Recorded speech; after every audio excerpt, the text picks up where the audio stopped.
Welcome back, everyone. It's Charlie. Marvel just released a bunch of first looks and scenes from Daredevil Born Again because they've been filming with Charlie Cox's Daredevil, Kingpin scenes, a few new characters we haven't seen before in the MCU. Vincent D'Onofrio even talked about Season 2, confirming that there would be a Season 2. I'll explain that. And he even talked about Spider-Man. So I'll explain how this connects with the plot of Spider-Man 4. I have a strong feeling that, and I've said this since I started the Netflix show, so this is not a big deal, that eventually I'm going to kick Spider-Man's ass. Cannot wait to see Daredevil and Spider-Man team up to fight Kingpin, and for Kingpin to try and squish him some Spider-Man. If you're brand new to the channel, be sure to subscribe to get all the videos. They're going to be filming the series all this year, all the way to December, so we're going to get a bunch more scenes, bunch more of them talking about new characters and connecting with the upcoming Marvel movies. Of course, I will do videos for everything, and I will do videos for all the episodes when they start releasing them. There will be 18 episodes total in Season 1, but they are going to break the season, I believe, into two halves. Like, there'll be two cours. If you watch anime, they do that all the time. Like Season 1 Part 1 and Season 1 Part 2. But Vincent D'Onofrio recently explained that they are developing Season 2, so there will be multiple seasons of the show, in addition to these 18 episodes that they're currently filming.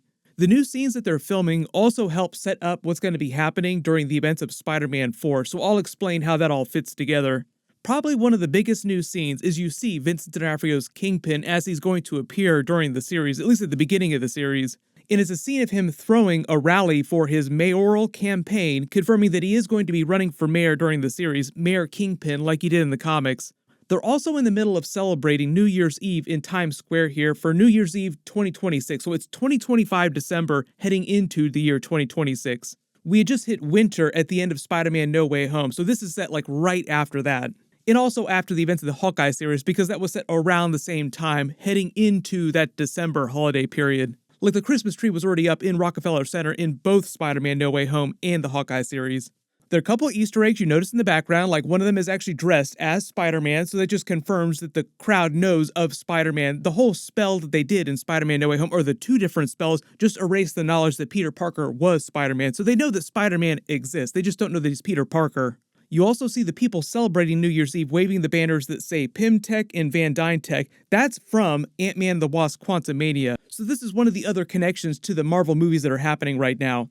They explained during Ant-Man and the Wasp: Quantumania that Hope Van Dyne had taken over her father's company after Avengers Endgame and just updated the name, and she was using Pym particles to try and cure a lot of the world's basic problems.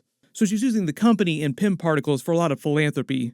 There's a big QR code in the background. They might wind up turning that into free comics that you can scan when the episodes actually happen. They do that in all the Marvel Disney Plus series, like during Moon Knight, during She-Hulk, all the other ones, even the Hawkeye series. You scan those, you get free comics, and usually the comics they give away are based on the plot of whatever those episodes are.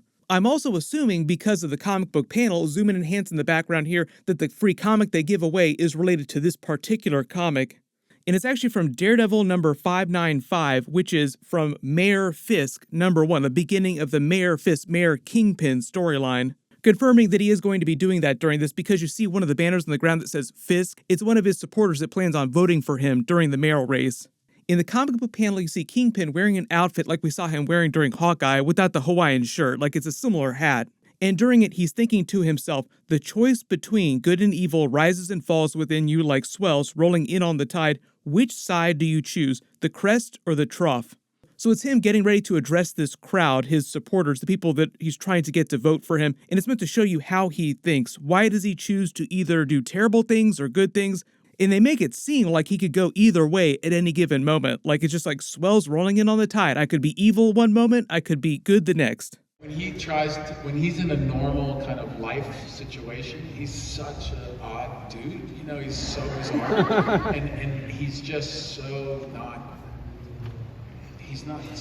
he's really socially inept. Yeah. You know, and so that it's always like I'm like, this guy, like in my head, like when I'll finish the scene, he is so bizarre. Like in my head, I'm like, this is so weird to play him in a normal circumstance. You know? And because he's just not fit for normal circumstances.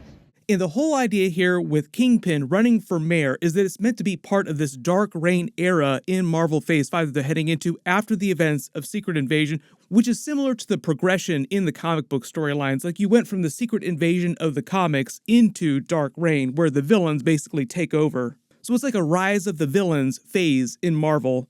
And the way they're playing this, along with some of the other scenes, like you see a bunch of Kingpin flashbacks that I'll explain to the 1970s when he was a little bit older, like after the events of the flashbacks and the Netflix scenes when he was much younger, when you saw him kill his father. In present day, it's meant to be a dark twist on the Iron Man Avengers Age of Ultron moment where he said that he got paranoid after the events of the first Avengers movie and the Chitauri invasion and wanted to protect the Earth by wrapping it in a suit of armor. The world was safe. What if next time aliens roll up to the club, and they will, they couldn't get past the bouncer? The only people threatening the planet would be people. I see a suit of armor around the world. Sounds like a cold world, Tony. And the whole idea during Avengers Age of Ultron is they found out that was a terrible idea. It led to very terrible things, like it led to Ultron.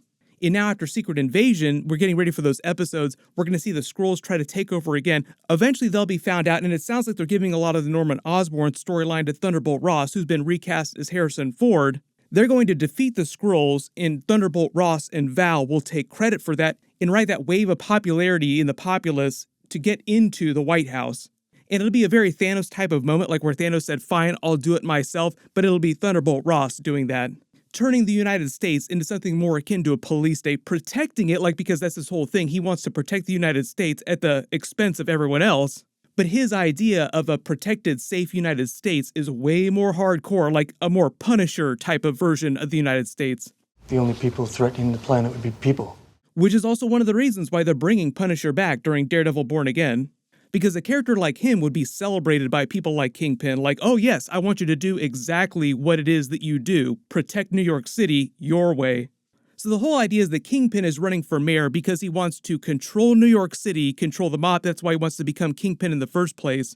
But he's doing it because inside, like deep down, he thinks he's trying to protect New York City, turning it into a place that he would want to live in when he was a child. Because all these Kingpin flashbacks that you see to the 1970s, you see all these kids, I think they're trying to show you more context for how dangerous New York City was in the 1970s. Like, people tell stories about how bad things were in the 70s in New York City in real life. He'll rule New York City with an iron fist, and the whole idea is that Daredevil is going to try and continue being Daredevil. Like, how do you be Daredevil, be the good guy? Because the other big thing that happens right after this moment in the comics is that Daredevil goes to work for Mayor Kingpin. Like, how do you get rid of the dude you hate, who you know is doing evil stuff, when everybody loves him and you're forced to work for him? This is one of the reasons why he was using Kate Bishop's mother's security company to monitor everything around New York City. Like, he was slowly taking away people's personal freedoms by monitoring everything using that security system. We'll see a lot more of that vibe during Daredevil Born Again.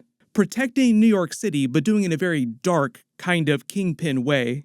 In present day, you see Matt Murdock, Daredevil, walking past a Baptist church, and a lot of people think that the series takes place, or part of the series takes place during the blip, because in the background you see on the date of the church here, it says 2020, which would have been the blip in the MCU. But after the fact, a lot of people who were at the scene say that this date has just been on this church in real life for the last couple years and hasn't been updated. It wasn't put there for the purposes of this scene. So they're making it sound like this scene does happen in the present day of the MCU, not during the blip, and that'll just be some old date, or they'll get rid of it in post-production. There might be flashbacks to the blip, but I'm not expecting there to be flashbacks to the blip. For those of you asking about Karen Page and Foggy Nelson coming back from the Netflix series, I think they will come back eventually. They're just not in the first couple of episodes, so they haven't been brought back yet. The key word is yet. This is Charlie Cox talking about them coming back. I'd like for Matt to continue exploring. I think, and what I mean by that is I think there's a lot of fun stories to tell still. I think if you're a true Daredevil fan, maybe I'm wrong, I don't know, but I feel like there's probably no escaping that there's only one Karen Page. You know what I mean? And that is his forever after kind of one. Is my instinct with him. So he's basically saying during that Karen Page is Daredevil's best girl. She will eventually probably come back, just not right away. The actual Secret Invasion episodes, like where everything starts to set off, the Skrulls invade and things go crazy, they just delayed it by like a month. So I'm guessing we won't get another trailer for that till either April or early May. I will start doing more videos for Secret Invasion when we do start getting some more footage. If you have any other questions about what's going on in Daredevil Born Again or the other Netflix characters, just write them below in the comments. My full Mandalorian Season 3 Episode 5 video will post later this week after they release it. Everyone click here for my Mandalorian Season 3 Episode 5 video, and everyone click here to learn about Punisher coming back. Thank you so much for watching, everyone stay safe, and I'll see you guys in the next one.